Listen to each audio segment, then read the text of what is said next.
Спрахме един Форд. Ще ви го покажа набързо, че почна да вали. Ето вратата как стана, легенчета.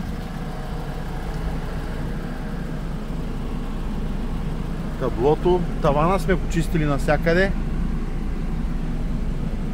Сенници, седалките изпрахме. Ето и отзад как се получи.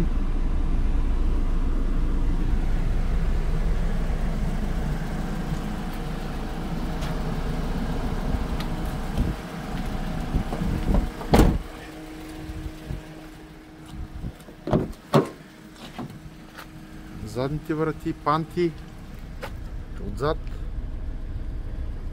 Навсякъде сме изчистили, подхранили. Пода също е изчистен навсякъде. Стана приказка направо.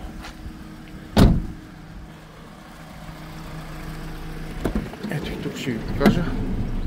Задните седалки бяха много мръсни. Колата е след боя и няма да ви кажа какво изкарах от седалките.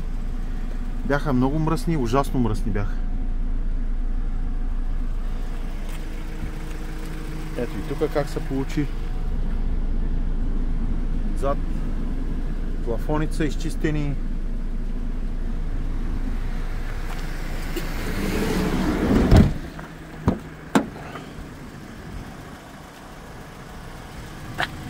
Врата, легенчета, пластмасовите елементи, прагове. Седалките са сухи. Чакам всеки момент да издам колата. Огледалото е изчистено отзад. По принцип това огледало винаги го забравят да се изчисти и като мини човек отпред. Сега ще ви покажа.